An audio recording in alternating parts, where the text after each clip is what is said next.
Semoga ini menambah perbendaharaan ilmu ya dan metode gitu ya buat kita semua terkait dengan interaksi kita dengan Al-Quran, menambah wawasan dan insya Allah bisa berguna untuk kita semakin dekat dengan Al-Quran.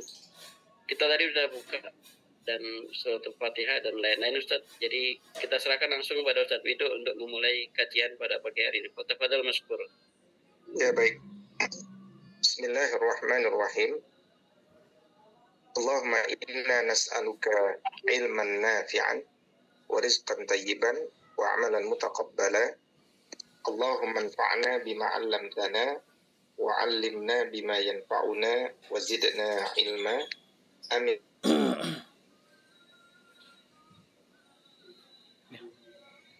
Abad pejuang menuju surganya Allah Subhanahu wa taala. Hayyikum jami'an bi tahiyatil Islam wa tahiyatul Islam salam. Assalamualaikum warahmatullahi wabarakatuh. Waalaikumsalam warahmatullahi wabarakatuh. Semoga kedamaian, rahmat Allah, berkahnya tercurahkan kepada sahabat semuanya. Alhamdulillahirabbil alamin wa bihi nasta'inu ala umuri dunya waddin. Asyhadu an la ilaha illallah wa asyhadu anna Muhammad Rasulullah. Allahumma fasalli wa sallim wa barik ala sayyidina Muhammad sayyidil mursalin wa ala alihi wa sahbihi ajma'in, amma ba'du. Alhamdulillah, pada kesempatan pagi hari ini kita bersaksi kepada Allah bahwa di antara waktu-waktu yang kita habiskan dalam kehidupan ini adalah waktu untuk mentadabburi ayat-ayat Allah Subhanahu wa taala. Dan ini semua adalah upaya kita agar kita mudah menjawab pertanyaan Allah sebagaimana Allah pun bertanya ya di dalam Al-Qur'an. Jadi, a'udzubillahi minasyaitonir rajim. Afala yatadabbaruna al-Qur'an ya am ala qulubin aqfaluha. Kenapa kalian tidak sempat tadabbur Al-Quran? Apakah hati kalian sedang terkunci? Maka kita ingin sampaikan bahwa ya Rabbana, hati kami tidak terkunci. Dan karena itu kami menghabiskan sebagian waktu kami untuk mentadabburi ayat-ayat-Mu.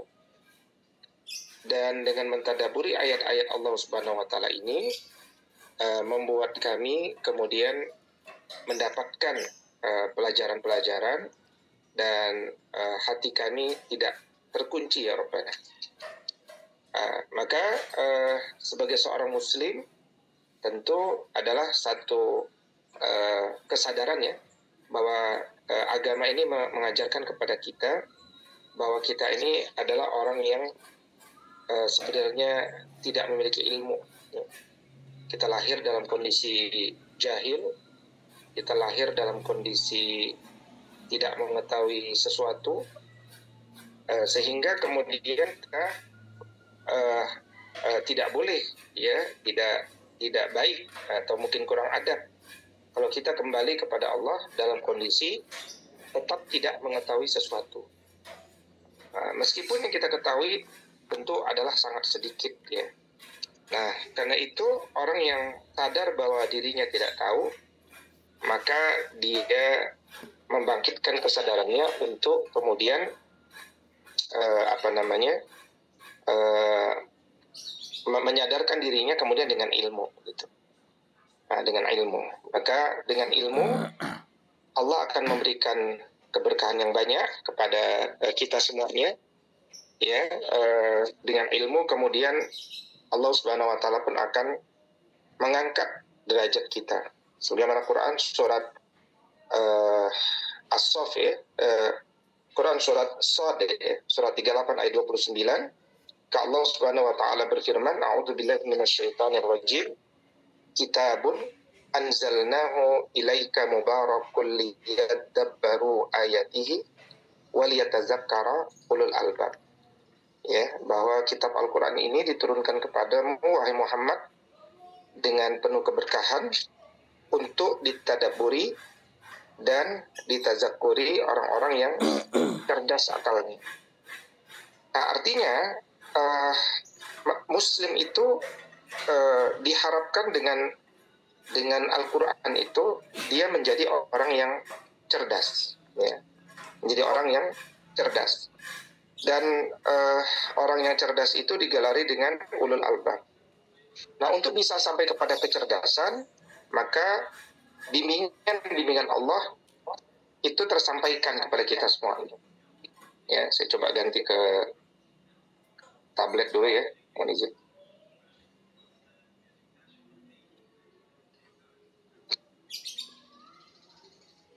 Jadi dengan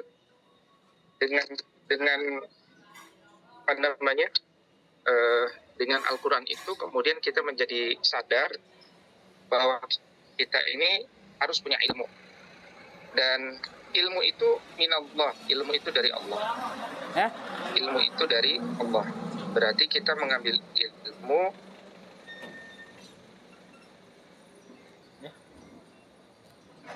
Nah, ini saya kira pengantar dari apa yang akan kita diskusikan hari ini, ya, ini terkait Quranic Deep Learning, ya.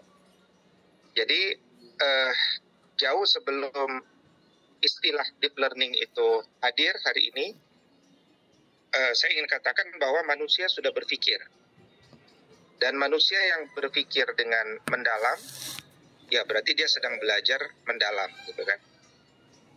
Sejak dulu lah, sejak zaman Nabi Adam alaihissalam, beliau sudah diajarkan berbagai cabang ilmu yang mendalam. Wa 'allama Adam al-asma'a kullaha. Diajarkan berbagai cabang ilmu. Ya, diajarkan berbagai cabang ilmu sejak zaman dulu. Ya, sampai kemudian ya masa-masa peradaban berikutnya, yaitu masa Mesopotamia, masa Yunani kuno, ya, India, Cina, dan seterusnya. Ya, masing-masing kemudian mereka berpikir mendalam, sehingga hadirlah karya-karya. Seandainya mereka tidak berpikir mendalam, tidak mungkin akan hadir karya-karya. Nah, karena mereka berpikir mendalam lah akhirnya hadir karya-karya besar yang mereka wariskan kepada kita semuanya. Sampai kemudian turunlah Nabi yang ke-124.000, yaitu Nabi Muhammad SAW, yang diutus dengan membawa Al-Quran. Al-Quran sebagai referensi terakhir dan penyempurna. Dan yang menarik, ketika Nabi dulu diturunkan ayat Quran, ayat-ayat pertama itu adalah ayat-ayat tentang berpikir.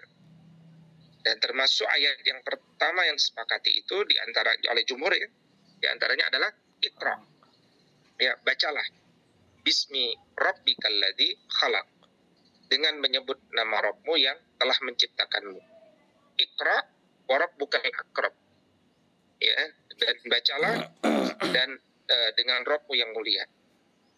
Jadi Allah Subhanahu wa taala mengingatkan kepada pembaca Al-Qur'an untuk membaca apa yang dibaca, baik fenomena maupun numena. Dia harus punya kebiasaan untuk mempelajari apa yang terlihat. Jadi kalau kita membaca itu kan berarti melibatkan, ya. Kalau kita membaca itu berarti kita melibatkan berbagai unsur, melibatkan unsur mata, pendengaran, ya, kemudian kulit, semuanya ini adalah panca indera. Panca indera itu sumber bagi kita untuk membaca sesuatu. Sumber bagi kita membaca sesuatu. Kalau kita hanya membaca dengan mata, tapi telinga tidak mendengar, tidak lengkap. Atau kita membaca dengan telinga saja, tapi tidak melihat dengan mata, itu tidak lengkap. Maka sumber saluran sampainya ilmu ke dalam jiwa kita itu, ya, pertama panca indera tuh. Ya, manusia semua punya potensi yang sama. Tetapi kemudian tidak cukup hanya dengan panca indera. Orang Barat juga menggunakan panca inderanya. Maka kemudian kita diminta untuk menggunakan saluran-saluran yang lain selain panca indera, yaitu apa? Akal, ya, akal kita. Nah, akal itu butuh ilmu untuk mengetahui sesuatu. Maka manusia banyak punya akal, semua punya akal, tetapi tidak semua punya cara pandang yang sama. Nah, sehingga di situ butuh world view, ya, butuh world view, butuh paradigma. Maka orang yang membaca Al-Quran diharapkan dia paradigmanya Quran. Quranic worldview. Quranic worldview itu yang disebut sebagai Islamic worldview, pandangan hidup Islam. Jadi orang sama-sama mendalami sesuatu, tetapi niatnya boleh jadi berbeda. Ya, ada atau bahkan ada yang tidak punya niat. Gitu. Nah, sama-sama orang mungkin ada yang sama-sama niatnya sama, tetapi proses untuk sampai kepada niat itu juga kadang ada yang berbeda. Ya.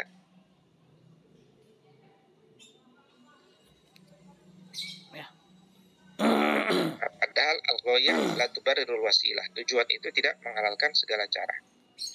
Nah, maka orang-orang yang membaca Al-Quran itu dia hadir untuk memahami sumber ilmu itu. Maka kalau kita ikuti gaya Al-Quran diturunkan, maksudnya kandungan ayat-ayat Quran itu seperti apa, sebenarnya Allah tuh sedang membimbing kita dalam berpikir, sehingga manusia itu dia punya keunikan dalam cara berpikirnya yang berpusat kepada manual. Jadi cara pandangnya itu, cara berpikirnya itu dia selalu berada dalam bimbingan wahyu, dalam naungan wahyu. Nah, maka pendidikan dalam konsep takdib dalam Islam itu dia bahkan mendidik murid-murid sampai pada mengembangkan murid itu pada tumbuh kembang yang maksimal, ya, tumbuh kembang yang maksimal sampai ke arah sana dia mengembangkan pendidikan. Bahan kimia. Nah, jadi pendidikan saya tulis di sini tidak sekedar menyortir bakat manusia, tapi mengembangkan sampai tumbuh maksimal, bahkan dia nafi'un li ghairihi, bermanfaat bagi orang lain. Nah, takdib pendidikan Quran itu adalah pendidikan yang didasarkan kepada Al-Quran. Maka kalau kita kenal khairukum, sebaik-baik kalian adalah yang belajar Quran dan adalah yang belajar Quran dan mengajarkan Quran. Khairukum man ta'allama al-Quran wa 'allamahu. Ya, sebaik-baik kalian adalah yang belajar Quran dan mengajarkan Quran. Itu artinya kita umat Islam nomor satu ilmu yang harus dipelajari adalah Al-Quran sebelum kita belajar segala sesuatu. Ya. Nah, sehingga dia akan berpotensi mendapatkan gelar Rabbani kalau dia mengajarkan hanya Al-Quran. Kalau dia mengajarkan yang utama dan pertama adalah Al-Quran. Disebutkan di dalam Quran surat Al-Imran ayat 79, kunu rabbaniyin bima kuntum tu'allimun al-kitaba wa bima kuntum tadrusun. Ya, jadilah kalian gelar Rabbani, ya, dikarenakan kalian terus mengajarkan isi Al-Quran dan kalian terus belajar Al-Quran.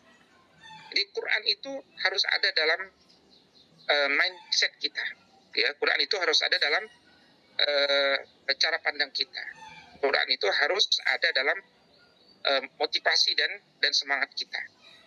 Ya, jadi Quran, ya, kata Syekh Sa'ad Al-Ghamidi, kalau orang itu dia membaca, dia hafal Quran, maka dia sebenarnya tidak perlu membaca kitab-kitab yang lain, karena Quran itu sudah mencukupi, ya, sebagai prinsip berpikir.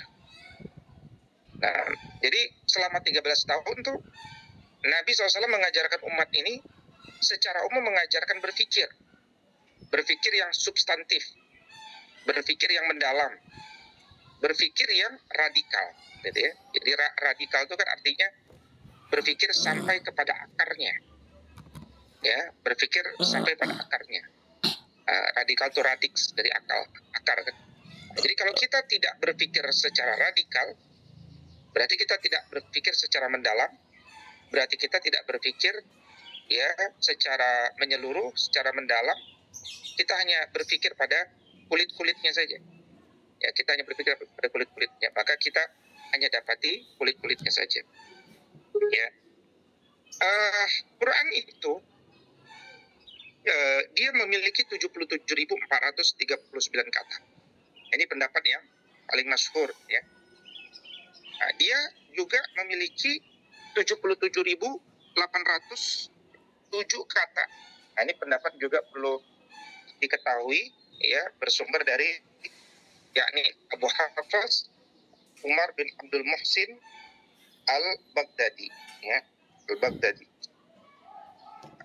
Jadi kita punya PR ya dalam dunia pendidikan itu, kalau kita betul-betul ingin deep learning yang holistik, ya, deep learning yang diridhoi, deep learning yang tidak menyia-nyiakan waktu, maka jadikanlah Al-Quran itu sebagai metode kita dalam deep learning itu, ya. Jadikanlah itu.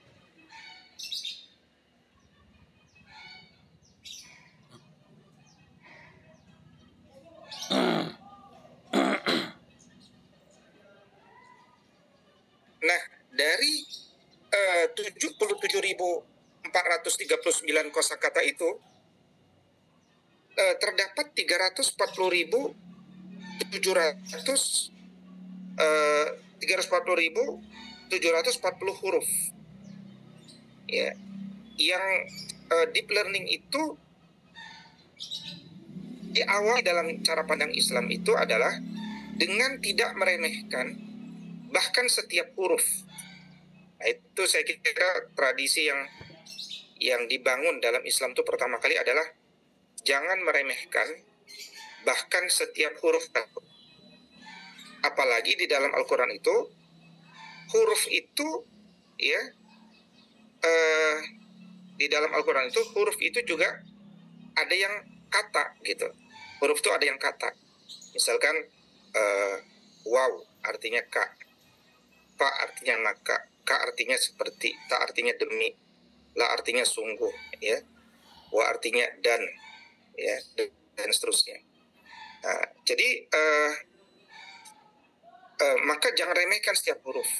Jadi kita ditradisikan untuk tidak meremehkan setiap huruf, pelan-pelan, huruf per huruf.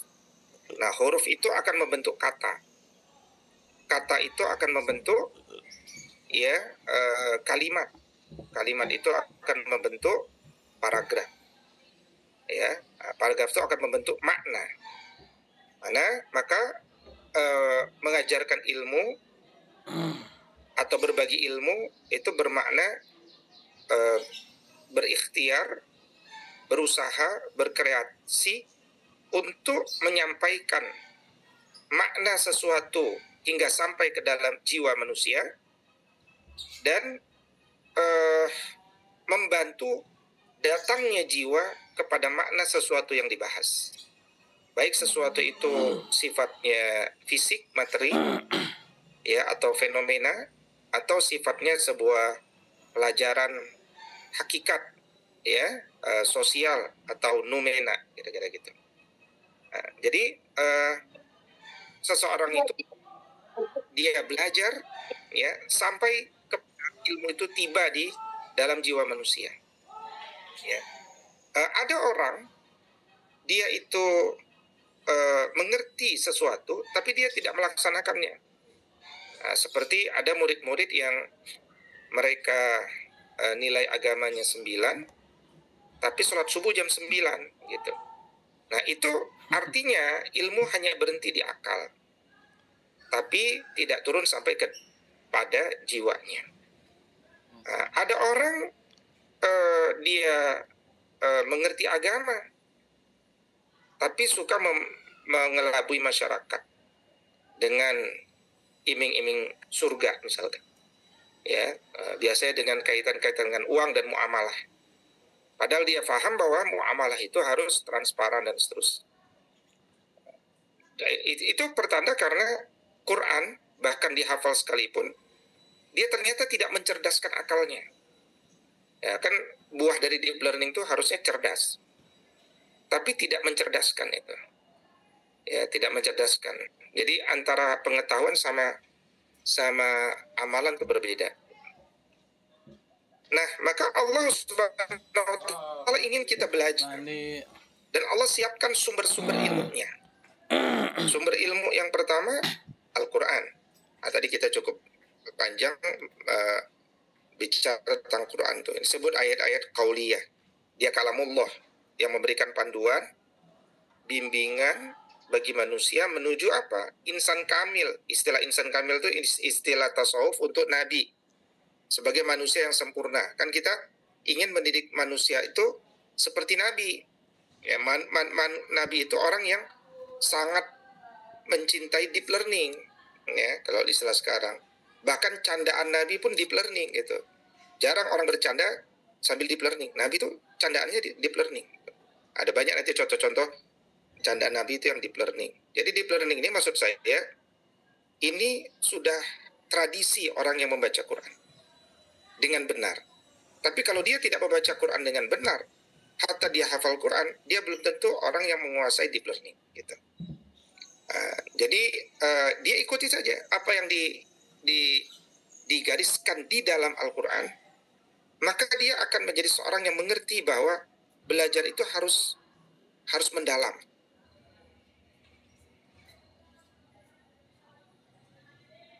Nah, itu sama seperti orang belajar sampai doktor gitu ya.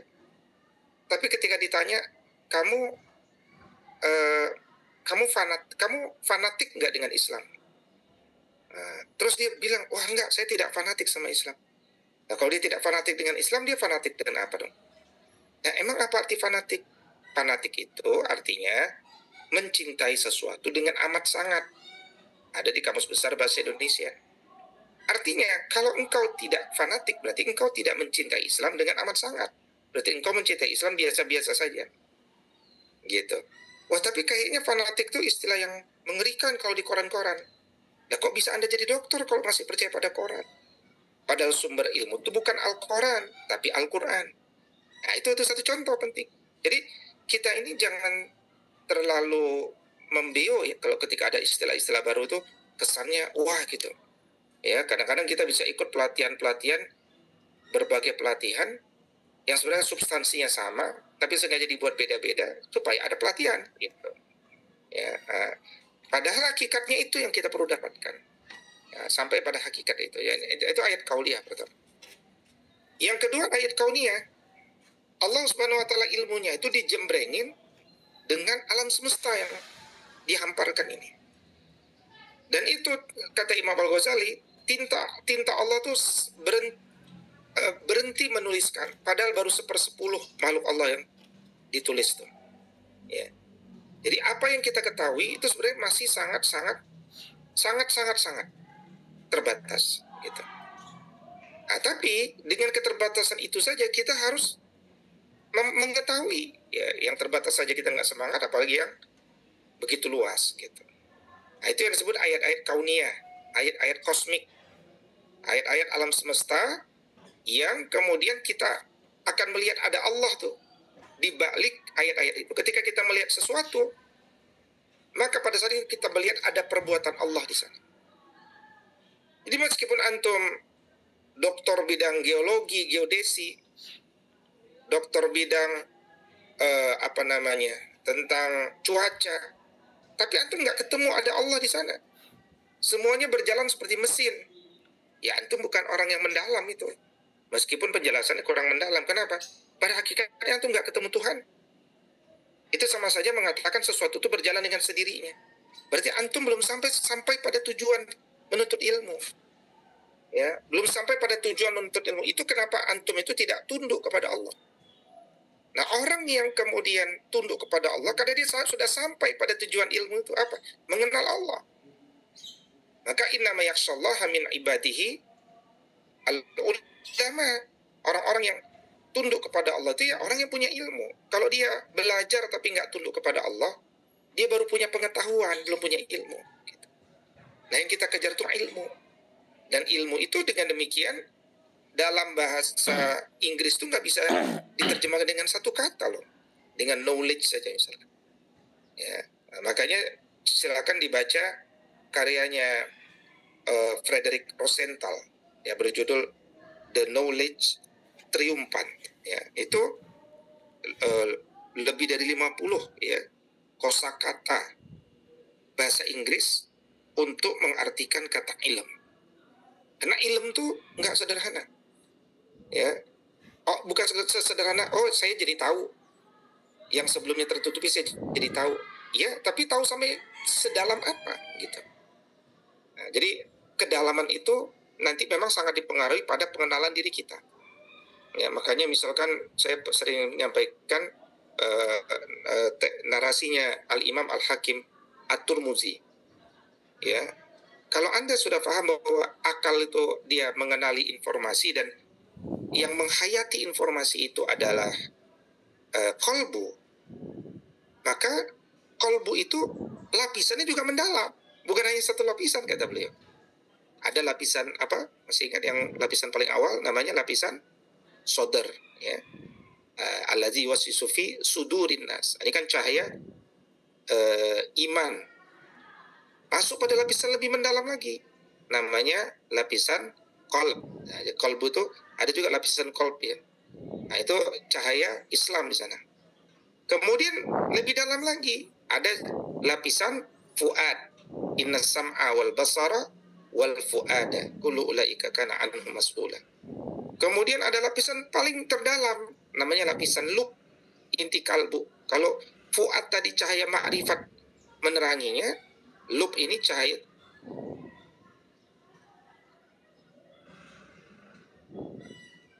kauliyah, itu harus sampai pada substansinya. Sampai kata Sayyidina Ali Ibn Abi Thalib radhiyallahu ta'ala anhu, kalau kalian memaksaku menulis tafsir dari Al-Fatihah, niscaya kalian akan butuh 7 ekor keledai untuk memikul hasil tulisanku. Itu baru Al-Fatihah. Artinya Al-Fatihah itu maknanya ternyata nggak sedikit. Ya, Bismillahirrahmanirrahim. Tidak sekedar dengan menyebut nama Allah yang Maha Pengasih lagi Maha Penyayang. Itu per kata, per huruf itu luar biasa. Allah saja. Alif lam lam ha, ya. Kalau alif dihilangkan, dia masih bisa dibaca dengan lillahi. Lamnya dihilangkan, masih bisa dibaca lahu baginya. Ya. Nah, lamnya lagi dihilangkan, masih bisa dibaca hu. Satu kata masih bisa, satu huruf masih bisa dibaca hu, dia. Ya. Dan seterusnya. Jadi jangan engkau tinggi-tinggi ingin menegakkan peradaban sebelum engkau terbiasa menegakkan setiap huruf dalam Al-Quran. Itu ayat kauniyah, sumber ilmu. Ya. Yang ketiga adalah ayat-ayat insaniyah. Ya, ayat insaniyah. Apa ini? Manusia. Manusia itu kan tanda kekuasaan Allah yang luar biasa. Dia diciptakan dengan potensi untuk berpikir, merasa, merenung. Ya, ilmu dari ayat ini datang dari perenungan dan pemahaman terhadap hakikat diri manusia. Jadi kita paham bahwa fa'alhamaha fujuraha wa taqwaha. Allah ilhamkan sifat fujur dan sifat takwa. Ya kan? Nah, kalau Allah berkehendak, Allah memberikan ilmunya melalui orang-orang pilihan. Para aulia, wali-wali Allah, orang-orang soleh. Ya, bahkan kadang-kadang hikmah tercecer dari orang-orang kafir, tercecer, itu milik umat Islam. Nah, itu disebut ayat-ayat insaniyah. Ya, ilmu Allah yang terkadang datang melalui saluran-saluran yang lain, sumber-sumber yang lain. Nah, jadi ada ayat kauliyah, ada ayat kauniyah, ada ayat insaniyah. Ya, ayat insaniyah. Nah, ketika kita mengajarkan ilmu, ketika kita punya sekolah mengajarkan ilmu, nah inilah pengantar paling pertama dalam pelajaran itu. Jadi tidak disebut sekolah Islam kalau Al-Quran itu tidak dijadikan referensi paling awal. Ya, kalau kita hanya menjadikan Quran itu sebagai, ya sekolah kami sekolah Islam, maksudnya ada pelajaran Quran di tempat kami. Nah, maka pelajaran Quran itu disebut pelajaran pelengkap penderita gitu. Ya, kita tidak ingin ada pelengkap penderita. Kita ingin Quran itu jadi sumber, ya, jadi sumber dari keilmuan itu. Nah, ini yang disebut sebagai sumber ilmu tadi. Jadi sumber ilmu harus jelas. Nah, kemudian kita coba lihat dulu ilmu ya. Jadi ilmu itu kita baca Quran sebagai satu di antara 3 sumber ilmu, gitu ya. Nah, Quran tadi ada 6.236 ayat. Itu kalau kita baca ternyata hanya 2% yang fokus bicara tentang akidah. 1% bicara tentang fikih ibadah. 1% lagi bicara tentang tazkiyah. Nah, 86% isi Quran itu ilmu sosial. Ya. Jadi kalau Ustazah Wahyu dari Purwakarta membaca Quran, itu patut diduga yang dibaca itu kemungkinan ayat sosial, saking banyaknya. Ya, apa itu ayat sosial? Ayat tentang jiwa manusia, betul. Karena kalau tentang fisik manusia itu ilmu biologi. Tentang jiwa manusia dan bagaimana manusia berhubungan dengan jiwa-jiwa orang lain. Yang itu kemudian harus diakatkan, dicatatkan, dituliskan, dan seterusnya. Itu ilmu sosial. Social sciences. Nah, kalau kita ingin mendalam deep learning kita dalam belajar itu, cantolan kita kepada Al-Quran, konsekuensi mencantolkan kepada Quran, turunannya mencantolkan kepada Rasulullah Sallallahu Alaihi Wasallam. Konsekuensi berikutnya mencantolkan kepada para ulama, aqwalul ulama, bisa ijma, qiyas, ya, atau akhirnya mencantolkan pada ulama-ulama di bidangnya yang otoritatif, gitu. Nah, misalkan kita mau belajar antropologi, ya mau tidak mau daripada kita belajar sama Friedrich Nietzsche misalkan, nah kita punya otoritatif. Kalau kita belajar sama Friedrich Nietzsche nggak sampai kepada inti dan substansi. Nah, nanti belakangan tuh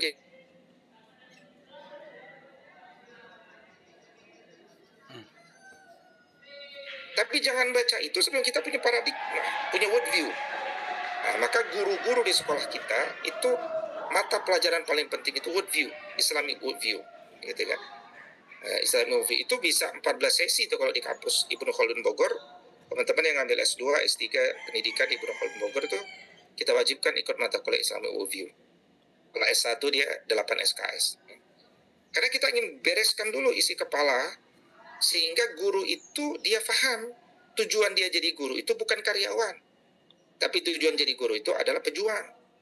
Kalau karyawan tuh dia hanya kulit-kulit aja tuh, berjuang dapat uang, dia pulang tidur nyenyak. Tapi dia ingin jadi pejuang karena dia berpikir yang mendalam, berpikir yang tidak biasa. Maka guru pejuang itu kerjanya mendalam, ya, kerjanya mendalam, sense of belongingnya sangat luas, gitu. Nah, dia ingin belajar antropologi, ya dia kepada salah satu tokohnya Al-Biruni. Dia ingin belajar sosiologi, ya dia belajar kepada Ibn Khaldun. Dia mau belajar ekonomi, sebagai bagian daripada muamalah dia belajar sama Abu Ubaid. Dia ingin belajar politik, dia belajar kepada bisa Ibn Taimiyah, Al-Mawardi, ya, dan seterusnya. Dia ingin belajar hukum, ya, banyak sekali kalau hukum. Dia ingin belajar geografi dengan Al-Mas'udi.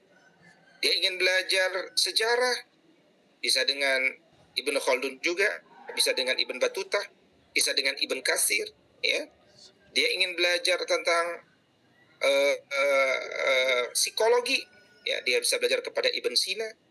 Dia bisa belajar kepada banyak tokoh, ya, di awal-awal, termasuk kepada Al-Hakim At-Turmuzi, ya. Dia juga bisa belajar kepada ulama otoritatif hari ini seperti Profesor Malik Badri. Nah, jadi pendidikan Islam itu dia kuat di bahan ajar Yang Bahana ajar itu kekuatannya ada pada sumber ilmu dari ayat-ayat insaniyah tadi. Yang manusia-manusia yang tadi sebutkan tadi, itu dia sudah lebih dulu membaca ayat-ayat kauliyah dan kauniyah. Dan dengan hikmahnya dia menulis. Nah, jangan sampai anak-anak kita lulus sarjana teknik kimia di ITB, tapi tidak tahu siapa founder ilmu kimia. Nah, berarti jangankan ruh beragamanya, tokoh sentral founding fathernya ilmu kimia saja, ya dia tidak kenal, gitu. Nah, apakah itu disebut dia sudah mendalam? Belum kan? Itu belum mendalam. Nah, mungkin baru mendalam dalam paradigma Barat, tapi belum tentu mendalam dalam paradigma Islam. Nah, maka ketika membaca Al-Quran itu kita membaca ada ilmu sosial, ada ilmu alam. Nah, Barat sampai tahun abad 18, abad 17 itu masih belum menerima bahwa ada ilmu sosial. Nah, ini contoh tulisan ya. The Origins of La Science Sociale in France. Ya.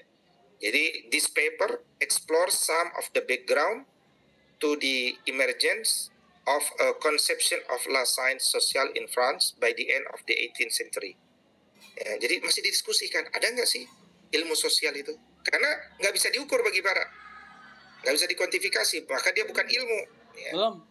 Nah, di akhir abad 18 ada jurnal tulisannya tiga versi ilmu sosial di akhir abad 18 di Prancis. Kenapa Prancis? Karena Prancis itu salah satu pusat peradaban Barat setelah Italia.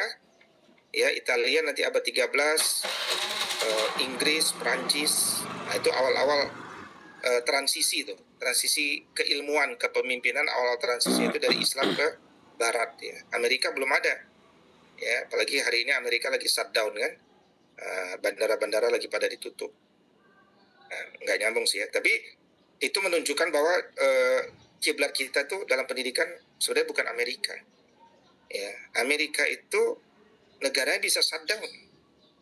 Ya, kemudian kalau kita ke toiletnya jorok. Ya, hatta toilet di McD, di KFC, di Amerika itu bau dan sudah nggak ada air. Terus jadi bukan itu tujuan akhir kita mendidik, bukan Amerika, ya, bukan Inggris, bukan Prancis, bukan Rusia, bukan China. Ya, tapi kita harus analisis tuh 5 negara, bahkan tambah Finlandia 6 negara. Apa yang seharusnya ada dalam dunia pendidikan Islam?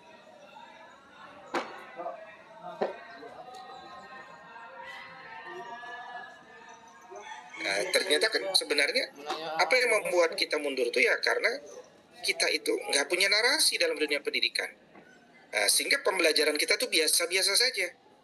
Nah, kalau pembelajaran biasa-biasa saja, maka yang masuk ke sekolah kita hanya orang biasa-biasa saja, gitu. Nah, maka jadi tugas kita menjadikan orang biasa-biasa saja menjadi orang luar biasa.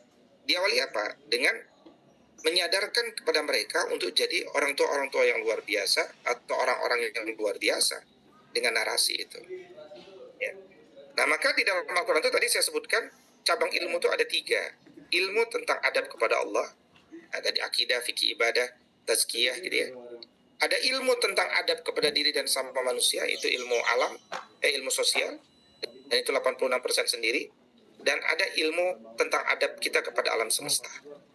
Nah, itu 10%. Amerika, matematika, Inggris, Perancis, Rusia,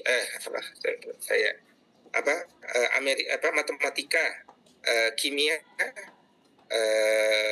fisika, biologi. Nah, itu 4. Nah, itu semuanya ada di dalam Al-Quran. Jadi orang kalau baca Quran nggak suka ilmu matematika itu aneh bin ajaib. Ya, berarti dia tidak paham isi Al-Quran. Nah, maka kemudian kenapa deep learning itu kemudian menjadi kontekstual hari ini? Ya tentu jawabannya karena Menteri Pendidikan kita memiliki narasinya adalah narasi deep learning. Nah, sementara saya ingin katakan sebelum narasinya ada ya Muslim itu sudah harusnya sudah terbiasa dengan deep learning. Jadi apa yang dikuatkan oleh Menteri kita Itu hanya menguatkan kembali. Fokusmu itu bukan pada sertifikasi loh. Fokusmu itu bukan pada jam pelajaran JP 18 jam per hari, 24 jam per hari. Fokusmu itu bukan pada sertifikasi guru, ya. Fokusmu itu bukan pada hal yang sifatnya administratif. Fokusmu itu ada pada KBM. Jantung sekolah itu ada kegiatan belajar mengajar.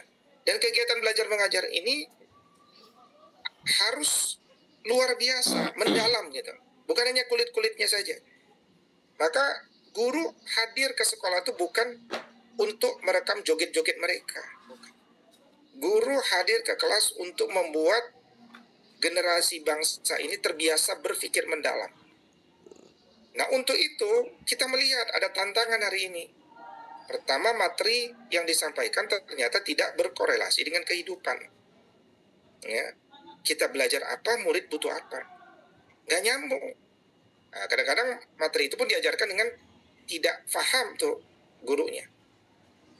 Dan minim keterlibatan murid. Ya, kadang-kadang kita bicara 100% kita yang bicara gitu. Ya, 100% kita bicara. 100% kita bicara. 100% kita bicara. Yang paling bagus itu adalah 30-70. 30% murid, 30% guru bicara, 70% murid aktif. Aktifnya dengan apa? Dengan kolaboratif, kerjasama, ya, apalagi dengan penugasan, seterusnya. Aktif, kelas itu aktif. Ya, bahkan kelas itu tidak perlu banyak bicara, sedikit teori pengantar, langsung praktik yang sesuai dengan kehidupan. Gunakan juga metode seperti flip classroom. Ya, flip classroom. Metode seperti misalkan anak hadir itu sudah membaca. Jadi dia di dalam kelas bukan lagi diajarkan sesuatu dari awal. Habis waktu kita. Ya, tapi sudah langsung kuis, diskusi, seterusnya. Dan penilaian atas kuis itu harus lebih besar. Lebih banyak daripada UTS UAS. Sehingga harian itu dia akan serius gitu. Nah, yang kedua, setiap murid harus bisa menyelesaikan masalah yang mereka hadapi. Karena masalah itu jangan dijauhi. Harus didekati, diurai, diselesaikan. Nah, maka berarti cara ngajar kita kepada murid-murid itu harus biasa dengan proyek-proyek. Target-target. Dibingkai dengan nilai-nilai Islam. Lagi-lagi itu Islam overview itu penting ya. Itu yang disebut Islamic Project and Problem Based Learning. Project Based Learning. Biasa dia begitu, biasa insya Allah dia mengatasi problem dan project di tengah kehidupan. Belum mulai. Nah, kemudian perubahan ya. Dari fenomena kita melihat kadang-kadang ada guru yang tidak mau berubah. Guru yang inginnya santai-santai saja. Dapat sertifikasi, dapat jam pelajaran, selebihnya dia menganggap pengajaran itu seperti rutinitas, ya kan? Kadang-kadang dia juga nggak merasa berdosa nggak masuk kelas, atau dia nggak merasa berdosa masuk kelas terlambat, ya seterusnya. Maka perlu difahami bahwa yang tidak berubah itu adalah perubahan itu sendiri. Dia harus terbiasa membuat dirinya tidak nyaman, tidak aman. Kenapa? Karena dunia pendidikan itu terus berubah. Dan agama mendorong kepada mereka. Tuntutlah ilmu minal mahdi ilal lahdi. Ya, ajarkan ilmu itu dari buayan sampai liang lahat. Makanya tidak ada istilah senior, junior, nggak ada. Semua orang yang menisbahkan dirinya di dunia pendidikan harus belajar. Dari buayan sampai liang lahat. Harus belajar. Nah, jadi saya kan sudah senior, masa saya disuruh belajar lagi? Lah, umur 72 saja ada yang diwisuda penghafal Quran. Umur 82 aja ada yang diwisuda penghafal Quran. Ya, masa Bapak Ibu tidak mau belajar? Karena begitu Bapak Ibu tidak mau belajar, pada saat itu sudah tidak layak untuk jadi guru. Ya. Dan itu bisa membuat cepat pikun, Bapak Ibu. Orang kalau sudah berhenti belajar, berhenti berpikir, nanti cepat pikun. Nah, supaya tidak cepat pikun, maka kita harus banyak berpikir dan terus berpikir. Aktif sel-sel otak, ya, sensor-sensor yang ada di otaknya harus terus untuk memikirkan sesuatu. Gitu. Jadi perubahan itu harus jadi kebutuhan dari semua pihak, tidak hanya sekolah. Guru. Ya, setelah guru, baru bicara murid. Ya, kita kadang-kadang punya murid ini manja-manja. Ya, kasih beban sedikit, dia bilang saya kena mental health nih, tugas-tugas terlalu banyak dan seterusnya. Ya, tentu ya dia harus sadar. Itulah gunanya visi, ya, visi peradaban itu. Kita ini sedang kalah, umat Islam sedang kalah.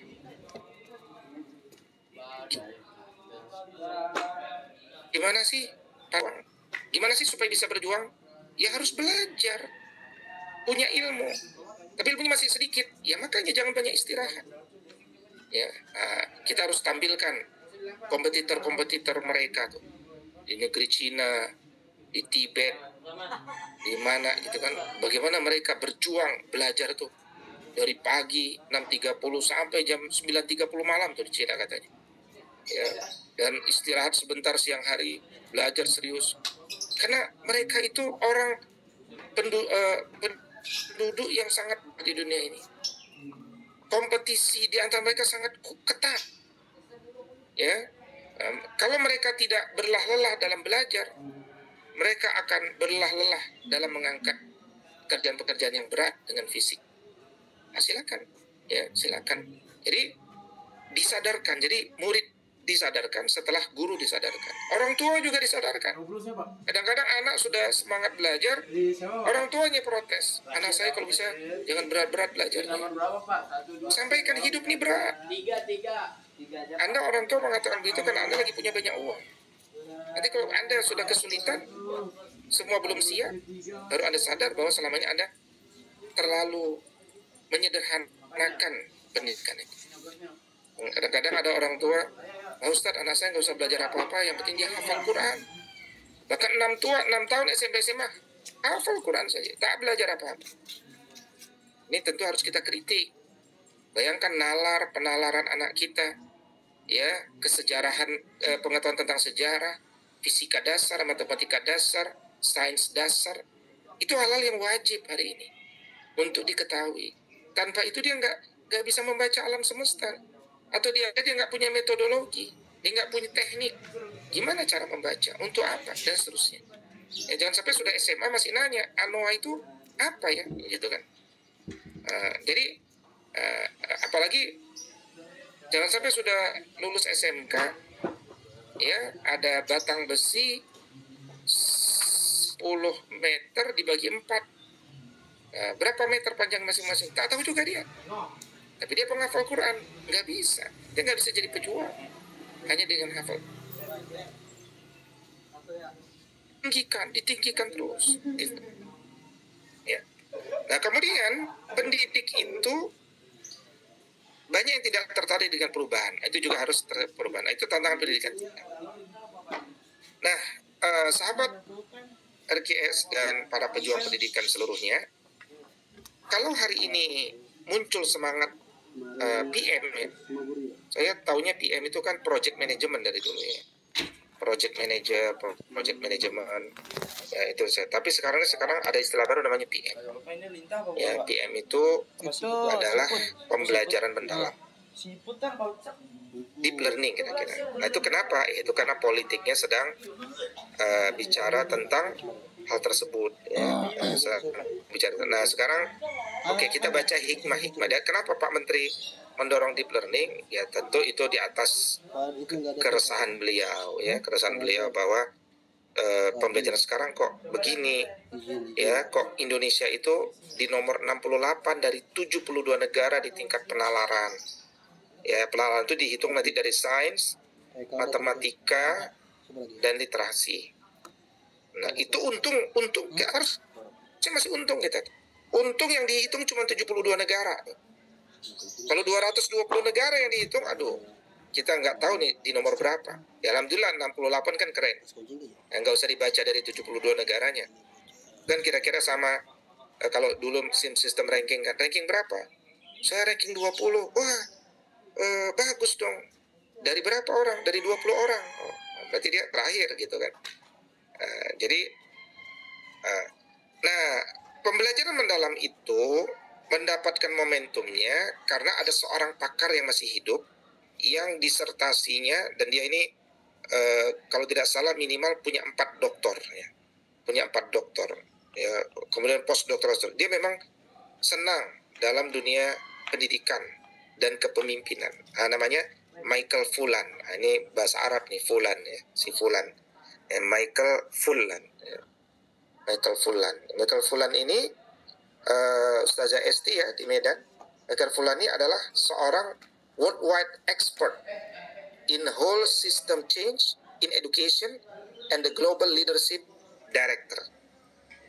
Dia dianggap sebagai pakar dari new pedagogic for deep learning. Dia pakar bagaimana mengajarkan deep learning ya dengan cara baru hari ini. Dan dia mengajak, merangkul para expert pendidikan dan pemerintah ya di seluruh dunia untuk bicara dan mengembangkan deep learning. Ini bukunya ditulis bersama oleh Michael Fullan, John Quinn, dan John McEachin.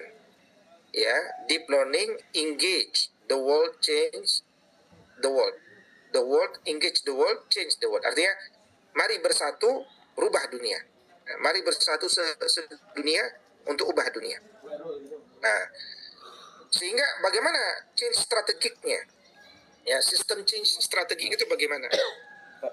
Nah, ini hikmah ya, bagi Anda nih hikmah. Kenapa? Karena kita udah biasa kok bicara ini. Cuman kadang-kadang orang itu bicara tidak membuat satu sistematika berpikir. Ya, sama orang ceramah panjang. Tapi dia nggak membuat sistematika, dia nggak membuat panduan, dia nggak membuat instrumen. Sehingga orang itu memang enak bicara, mari menangkan Islam. Ya, demi izul Islam wal muslimin. Setelah itu turun dari mimbar, udah selesai. Semangatin lagi. Tapi umat ini harus diajak berpikir bagaimana memenangkannya. Gimana caranya? Anda mau dari sektor mana? Gitu. Ini kita udah bicara sampai mendalam. Dia akan katakan kuasai pendidikan, perbaiki pendidikan, ubah pendidikan. Kalau tambahan pemikirannya menteri kan harus mindfulness, ya joyfulness, meaningful. Itu kan. Mindfulness itu sebenarnya turunannya adalah murid. Makan duduk. Ya, kalau bagi saya itu murid. Artinya mindfulness itu orang punya kesadaran penuh kenapa dia ada di sekolah. Guru sadar kenapa dia ada di sekolah, uang bukan. Murid kenapa di sekolah, bukan ngabisin waktu. Orang tua kenapa menitipkan anak di sekolah, bukan nitipin. Nah itu. Jadi dia ada kesadaran. Makanya anak-anak sekolah kita saya sarankan semua dipanggil murid. Tidak boleh lagi dipanggil siswa. Nah, wakil kepalanya wakil kepidan, bukan kesiswaan. Dan ini berlaku saja tidak pantas, apalagi mahasiswa. Kenapa nggak pantas? Ya siswa itu pelajari sendiri.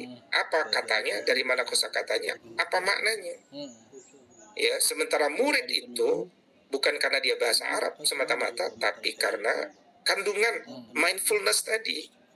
Jadi aku ada di sini karena kemauanku, uridu, aku yang mau bertakhaluk dengan Allah yang punya irodah.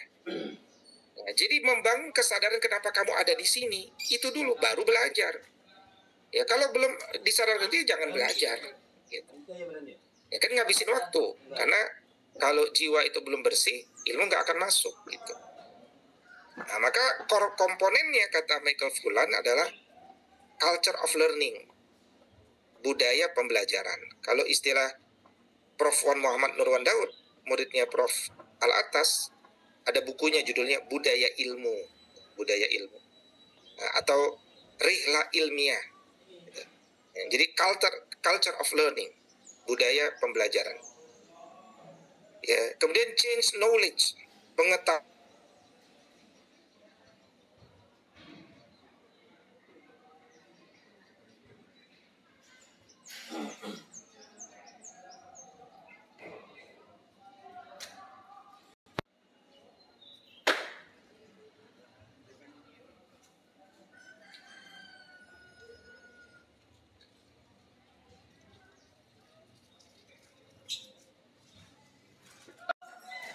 Ya, meaningfulnya di sana.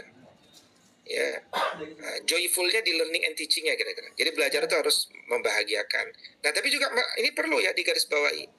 Kadang-kadang kita bicara berulang-ulang tentang pembelajaran yang membahagiakan.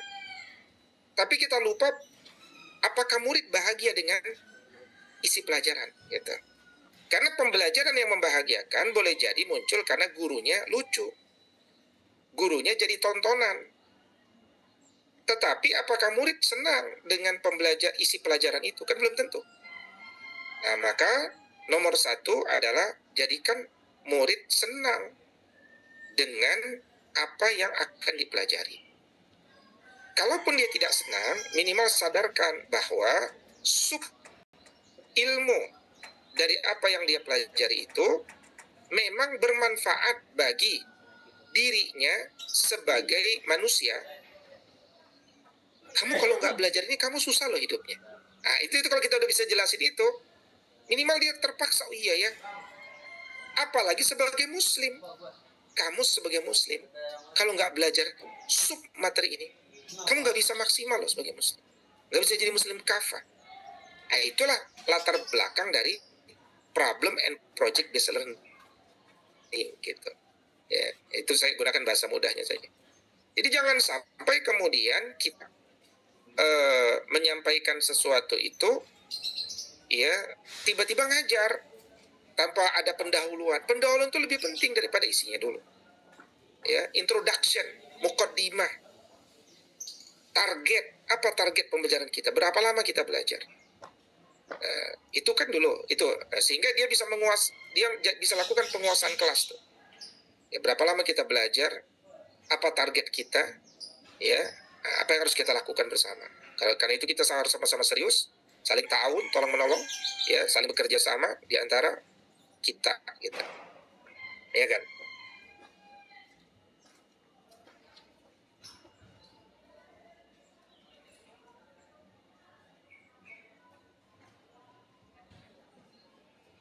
Oke. Itu ya yang pertama.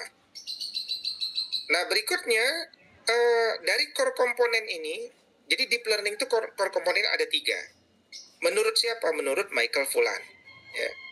Menurut Michael Fullan. Kita membaca dulu pemikiran. Kalau Quraniknya tadi saya sudah berikan pengantar. Nah, sekarang kita coba timbang dengan pemikiran Michael Fullan yang kebetulan sedang diambil oleh pemerintah. Dan pemerintah kemudian mewajibkan sekolah-sekolah untuk belajar deep learning melalui biaya yang diambil dari dana BOS. Nah, itu menurut saya juga harusnya kita perlu kritik ya. Karena dana BOS itu diberikan kepada sekolah paling tahu kebutuhan-kebutuhan yang prioritas. Tapi kalau negara kemudian meminta minimal 3 orang guru, biayanya 1,7, kemudian kepala sekolah biaya 2,5, Anda harus ikut pakai uang BOS. Artinya sekolah sudah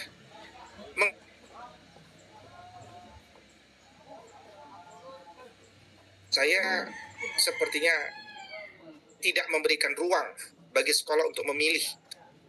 Bagi nanti ditetapkan belajarnya vendornya sama ini. Ah, itu nanti akan jadi temuan ke depan. Nah, itu perlu diperhatikan dalam hal ini. Ya, dan apalagi kalau belajar sampai 15 hari itu, 5 hari offline, 5 hari offline lagi, nanti online-nya sekian, itu khawatir guru itu meninggalkan kelas terlalu lama padahal ada masa-masa di sekolah itu kapan dia harus belajar. Masa-masa kapan dia harus mengajar. Jangan sampai 15 hari dia hilang dari kelas, ya, dan kelas itu kebingungan gak ada guru. Kualitasnya kan berkurang. Nah, itu berarti kan negara lupa sama jantung daripada sekolah, yaitu KBM, kegiatan belajar mengajar. Ya. Nah, kemudian dari core komponen itu kita kembali kepada Michael Fullan. Dia itu dibangun dari satu monitor for improvement and innovation. Dia akan membuat instrumen untuk melihat peningkatan-peningkatan dan inovasi-inovasi yang dilakukan. Kemudian foster deep commitment to moral imperative. Dia sangat fokus pada adab, kira-kira gitu. Nah, ini bahasa orang barat, tapi kalau bahasa kita tuh fokus dengan adab. Pembelajaran itu adalah terjadinya perubahan adab baik, bukan selesainya bahan ajar gitu. Kalau bisa dapat dua-duanya, alhamdulillah. Tapi nomor satu adalah foster deep commitment to moral imperative. Nah, bahasa kitanya adab itu nomor satu. Nah, kemudian use data to improve practice. Kalau kita ingin membuat kebijakan tuh harus berbasis data. Ya, termasuk sekolah itu kalau membuat target standar kompetensi lulusan harus rigid. Ya, jangan kita buat standar, ya ayo masuk tahun ajaran 2025-2026, insya Allah lulus dari sekolah berakhlak mulia. Ya itu indah didengar, tapi nggak bisa dievaluasi nanti. Ya, padahal setiap target yang kita buat, kalau bisa tercapainya 100%. Ya, paling banter 80%. Misalkan kalau tadi contoh akhlak mulia, nih lulus dari sekolah kita insya Allah hafal Quran.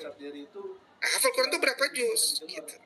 Nah, misalkan kita buat 5 juz, oke. Nah, kalau 5 juz tercapainya harusnya 100%. Kalau tercapainya ternyata hanya 5 orang dari 100 orang, berarti kan cuma 5%. Berarti itu yang disebut use data to improve practice. Nggak ada masalah di tengah jalan kita rubah metodologi dan seterusnya. Membiarkan sesuatu yang sudah pasti tidak tercapai, itu kan bukan sebuah kecerdasan. Maka segala sesuatu itu diukur di desain. Kurikulum didesain, ya perencanaan keuangan juga kan didesain supaya tidak ada pungutan di tengah jalan. Ya, sampaikan bahwa untuk kesuksesan di pekan depan, 1 tahun ini begini dan begini. Ya, nah ini yang hal tersebut. Kemudian learn from the work. Ya, learn from the work. Belajar dari kerja. Ya, belajar dari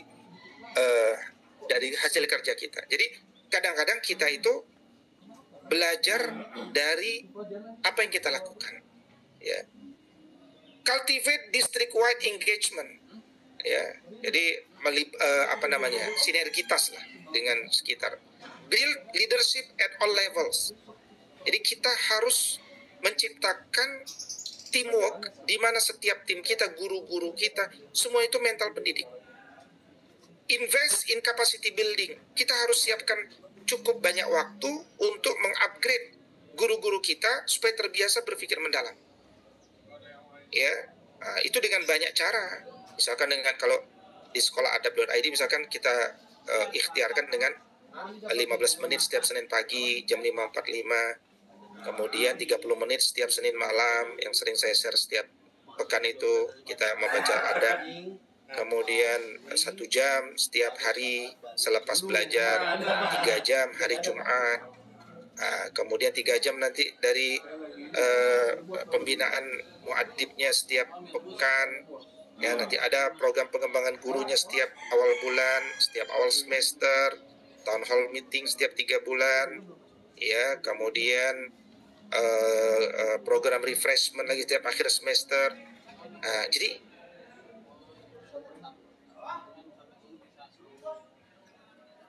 untuk berbicara tentang satu tema sehingga kedistribusi itu, pemahaman narasi itu kepada seluruhnya.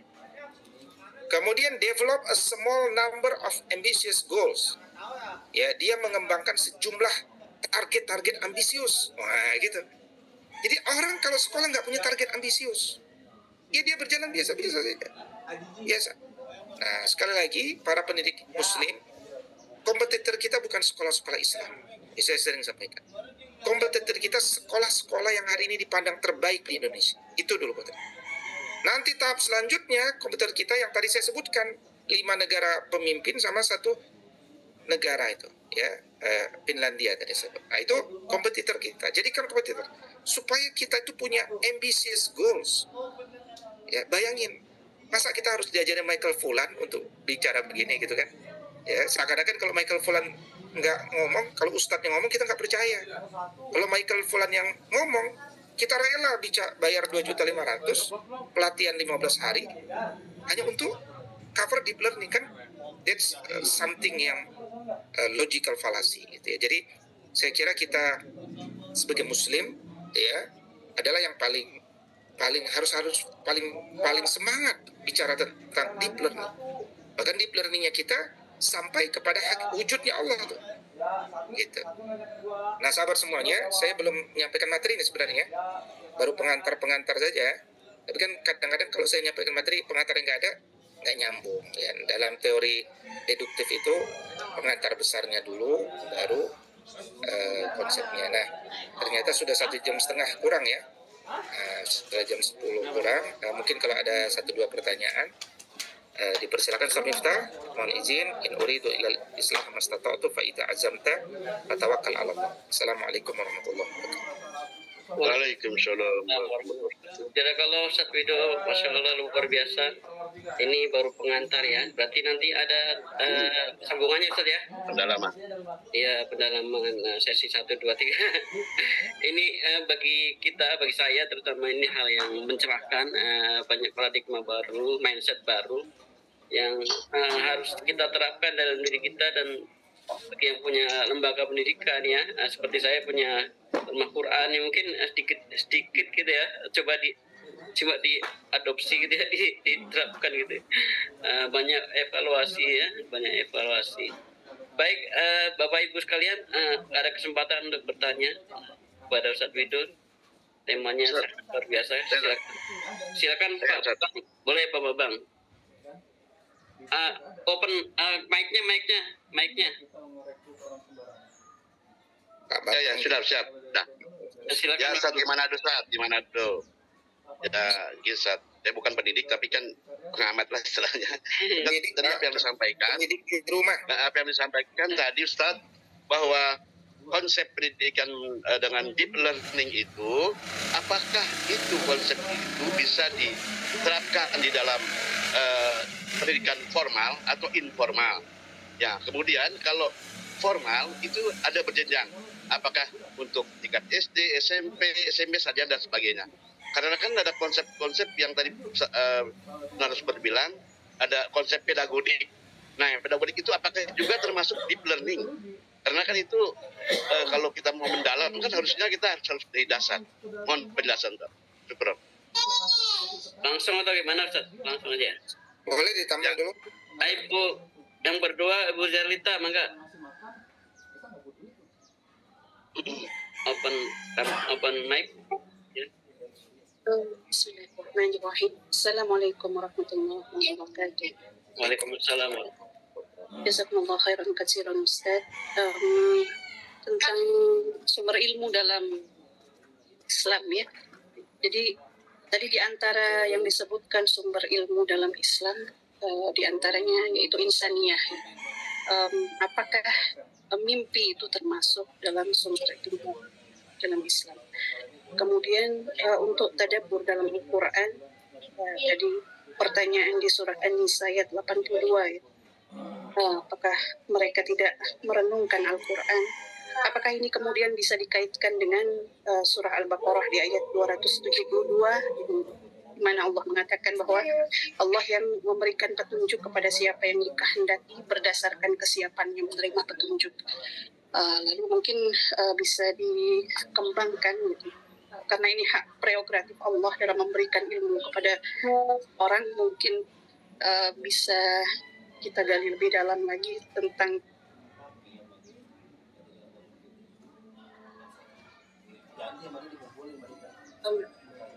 tadabbur Al-Quran ini penting. Saya melihat fenomena begini, Ustaz. Banyak orang yang mempelajari ma'rifatullah mengatakan bahwa ma'rifat ilmu paling tinggi. Ya. Padahal kalau menurut saya ma'rifatullah itu seharusnya menjadi dasar seorang hamba. Ya. Bukan titik pencapaian, tapi titik awal dalam melaksanakan perjalanannya sebagai hamba. Gitu. Fenomena yang saya perhatikan, banyak orang-orang mengatakan bahwa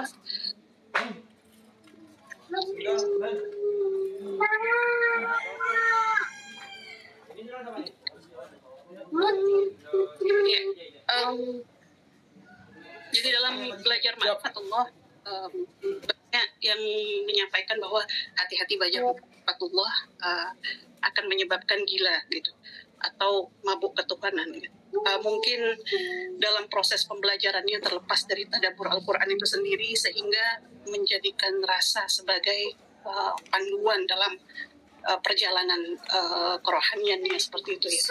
Karena kalau kita berpegang dengan Al-Quran, insya Allah kita yang bisa memangkas diri kita sendiri dalam perjalanan kerohanian tersebut.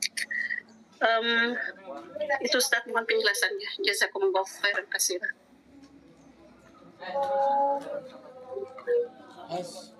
Ngajar Pak. Enggak ini. Silakan langsung. Ya, Bismillahirrahmanirrahim. Tadi masalah deep learning ya, TK. Ya saya kira ya harus, bukan apakah bisa atau tidak, harus, karena kalau pembelajaran itu tidak mendalam, maka kita akan melahirkan murid yang biasa-biasa saja. Tapi mendalam yang dimaksud tentu tidak sampai pada berlebihan. Misalkan anak TK sudah diajarkan calistung, membaca, menulis, berhitung, nggak boleh. Ya, itu penelitian banyak sekali yang menjelaskan bahayanya mengajarkan calistung di usia TK, usia dini. Karena sekolah itu baru mulai di usia dasar, namanya sekolah dasar. Ya kan? Kalau TK itu ya baru persiapan belajar. Ya, persiapan belajar. Jadi fokusnya harus jelas. Mendalam yang dimaksud di usia TK adalah bagaimana memberikan stimulan ya pada sensoriknya, motoriknya, kinestetiknya, speechnya, fokusnya, kemandiriannya, istinjaknya. Nah, kan begitu. Nah, maka bagaimana menggerakkan sensorik, motorik dan seterusnya itu pendalaman pada konteks itulah usia TK tuh. Misalkan pattern recognition, mengenali pola misalkan, atau menyortir warna misalkan, ya kan? Nah, coba kelompokkan yang warna merah atau yang bentuknya bulat, atau misalkan latihan melatih otak untuk mengidentifikasi pola sama warna, ya, atau belajar kolaborasi, atau belajar detektif cilik. Nah, jadi hal-hal yang menstimulan. Nah, itu secara umum tuh TK tuh ya. Nah, kalau SD dia baru pertama belajar calistung di sana. Nah, kalau kaitan dengan Quran, pertama kali dia mulai menerjemahkan. Ya, Allahu Akbar, katakanlah huwa dia Allah, Allah ahad ahad. Ya, kemudian mulai namanya dasar ya, belajar untuk menulis apa yang disampaikan dalam bahasanya, kemudian membaca kembali atau menyampaikan di depan publik dari apa yang dia pahami. Nah, itu akan mendorong akal untuk berpikir lagi. Ya, bukan bedakan dengan menghafal. Ya, menghafal, coba teksnya dihafal, beda. Itu ada lagi urgensinya, gitu kan. Kemudian sering bertanya kritis kepada anak, benarkah itu terjadi? Betulkah tokoh itu yang melakukan? Sampai kemudian biasakan kepada anak-anak kita itu, ketika misalkan program tilawah Quran, ya kan, Quran itu hudan linnas. Quran itu adalah petunjuk bagi manusia. Pertanyaannya, apakah sesudah membaca Quran dia dapat petunjuk? Nah, maka pertanyaannya, apakah petunjuk yang Allah berikan kepadaku? Nah, itu. gitu kan? Nah, selalu itu ditanyakan sebelum Shadaqallahul Azim, jangan buru-buru maha benar Allah dengan segala firman-Nya, sebelum kita saja belum tahu kebenaran apa yang kita baca, yang kita dapatkan dari bacaan kita itu. Nah, biasa bertanya, apakah engkau telah dapat petunjuk? Nah, begitu mulai SD. Dalam tuh kalau untuk Quran ya misalkan, dia sampai mengkaji bersama ustazahnya, membaca tafsir, ya, membuat mind map-nya, menulis sampai pada literasinya, sehingga kecil-kecil dia udah punya karya. Karya apa itu? Karya tadabbur itu paling bagus kalau kita bisa dahulukan, sehingga seluruh 240.000 itu selesai selama 6 tahun. Ya, 6 tahun. Jadi kita membantu murid-murid untuk memiliki world view Qurani, sehingga kalau nanti dia melanjutkan pendidikan tempat yang lebih tinggi, dia relatif sudah terbiasa dengan pola pembelajaran yang sesungguhnya, gitu kan? Nah, itu saya kira yang pertama. Jadi apakah bisa? Ya harus bisa, dan memang harus mendalam pembelajaran itu. Apalagi ya pembelajaran di sekolah-sekolah swasta. Nah, kalau sekolah negeri kan dibayarin pemerintah. Kalau sekolah swasta itu dia orang tua bayar sendiri, bayar, kadang-kadang mahal. Maka karena dia bayar, harusnya lebih mendalam lagi. Makanya sekolah swasta, dia tidak boleh narasinya sebatas sekolah negeri. Karena sekolah swasta itu akreditasinya kan akreditasi dari Allah, harusnya dikejarnya. Bukan sekedar akreditasi dari manusia. Nah, itu tuh mindset-mindset yang perlu kita sadari. Berikutnya, tadi pertanyaan kedua terkait ma'rifatullah ya. Jadi ma'rifatullah itu sama ya seperti Adam. Dia pedagodik belum, pedagodik, konsep pedagodik tadi. Oke, pedagogik itu kan cara guru mengajar ya. Jadi seni lah. Jadi mendidik itu adalah seni mengubah jiwa manusia.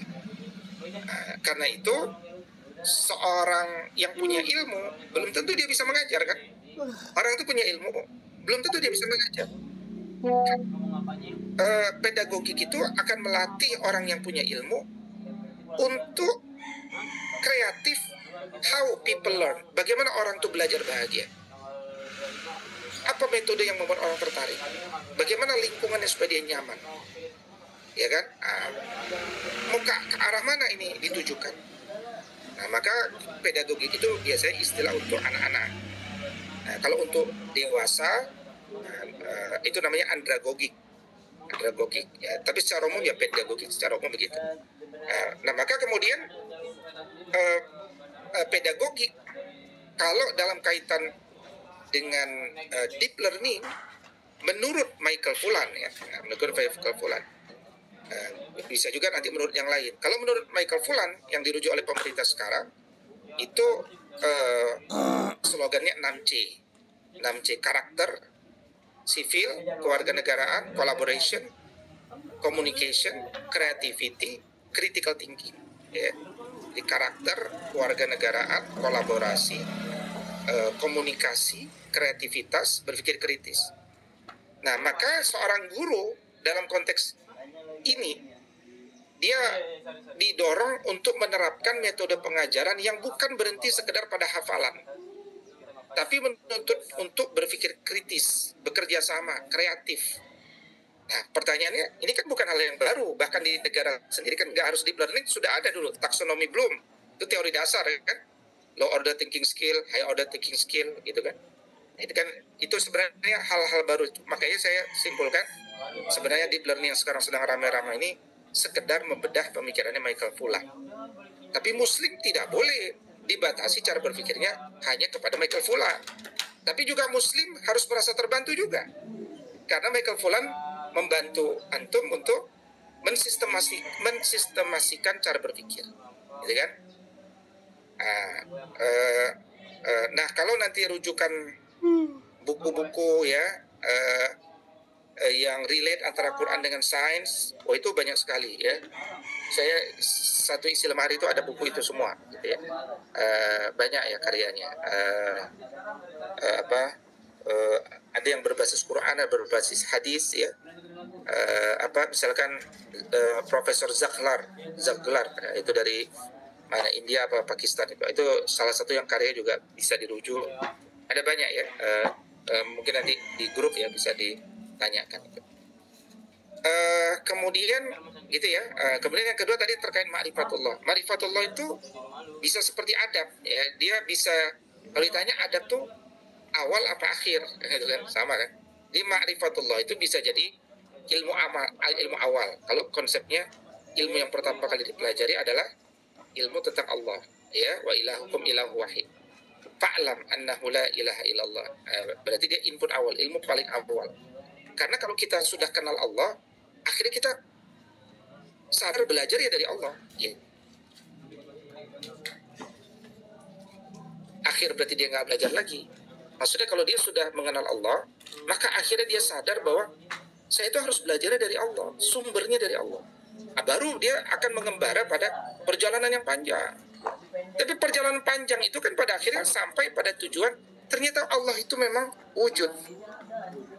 Jadi yang tadinya dia baru kenal, di ujung dia bahagia dan siap berlalah, bahkan mengorbankan diri. Itu pertanda di ujungnya juga dia ma'rifatullah gitu. Ya. Nah, jadi kalau dia nggak kenal Allah, bagaimana dia mau ikut Quran? Ya kan? Nah, maka dalam konteks itu dia bisa jadi input awal, ya. Dia kemudian didorong dengan proses worldview, frame of reference-nya itu ma'rifatullah terus. Kemudian perilakunya juga dalam konteks mencerminkan bertakhalluq dengan akhlak Allah, dan itu akan menjadi iterasi yang berlanjut, ya, yang pada gilirannya nanti akan memperdalam level ma'rifatullah di awal tadi. Nah, artinya dengan kata lain saya katakan ma'rifatullah itu pondasi, motivasi awal, motivasi utama yang menggerakkan seluruh aktivitas pencarian ilmu yang dikuatkan dengan amal, yang puncaknya membuat manusia semakin bahagia, bergantung hanya kepada Allah. Kira-kira mungkin. Wallahu a'lam. Baik, cukup Bu Zelita ya. Ya. Silakan.